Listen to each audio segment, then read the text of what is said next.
Have you ever noticed how one word can trigger people instantly? Say doctor, and most people nod with respect. Say entrepreneur, and people smile with admiration. But say network marketing, and watch how fast people smirk, roll their eyes, or even snap back with, oh, that's a scam. Why is that?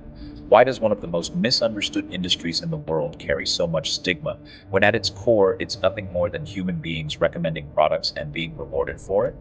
Today, I'm going to tell you the story no one told you, the story of how network marketing began, why it got a bad reputation, and why, despite all the noise, it remains one of the most powerful business models of the 21st century. And if by the end of this video you feel a spark, a sense that maybe, just maybe, there's more to this than the internet trolls tell you, then I invite you to message me directly on WhatsApp.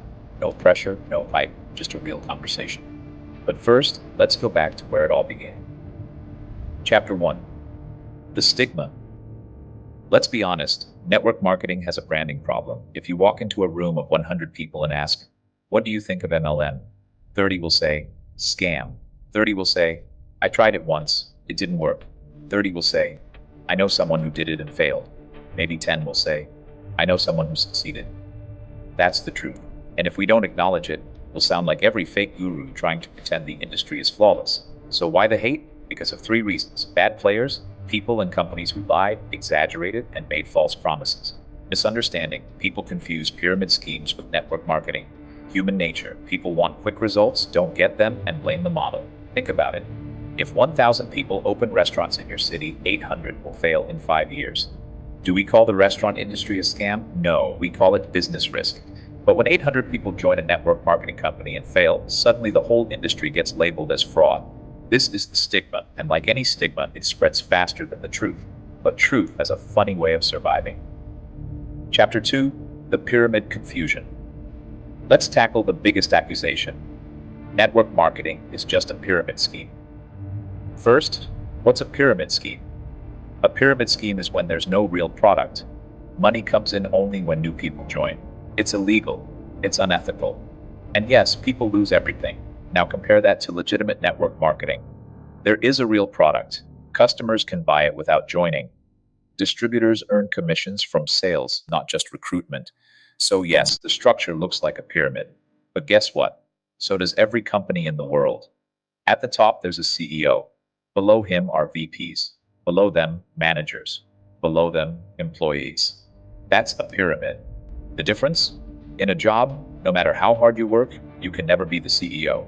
In network marketing, the structure is flexible. The one who works the most, leads the most, and duplicates the most can rise higher than the person who brought them in. That's the truth, and once you see it, you can't unsee it. Chapter 3. The Origins. Now let's shift gears. Where did all this begin?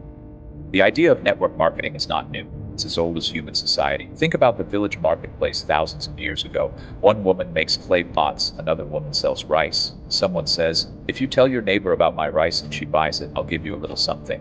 Boom. Word of mouth marketing is born. Fast forward to the 1900s. Large companies realize something powerful. People trust their friends more than advertisements. So instead of paying for billboards, radio, and newspapers, they decide to reward everyday people for spreading the word. In 1945, Karl Renborg, the founder of Nutrilite, created one of the first direct selling companies. He introduced the concept of paying distributors, not just for their own sales, but also for the sales made by people they personally introduced. That idea, called multi-level commissions, changed everything. By the 1970s and 80s, companies like Amway, Herbalife, and Mary Kay took this model global. Millions joined, millions earned, millions failed too. But the model kept growing. Why? Because it tapped into something timeless. People trust recommendations from people they know. People want extra income. People want freedom. And that's why, despite all the scandals, lawsuits, and noise, network marketing still exists today and is bigger than ever. Chapter 4. The Present Reality. Today, network marketing is a $200 billion industry worldwide. Yes, you heard that right. $200 billion. It's bigger than the movie industry. It's bigger than the music industry. It's bigger than the NFL. Millions of people around the world buy products through this model every single day. From nutrition to cosmetics, from water filters to financial services. And yet, the stigma remains. That's why this series exists, to separate the truth from the lies, to show you the difference between what's real and what's fake. Now let me pause here. We've only scratched the surface, the stigma, the pyramid confusion, and the history. In part 2, I'll show you how the business model actually works and why it's not only ethical, but genius. But here's my invitation. If something in this video made you rethink, if you've ever wondered whether this path could work for you, then message me on WhatsApp 47365647276. No hype, no fake promises, just a real conversation. Because sometimes the only thing standing between you and your next big breakthrough is clarity.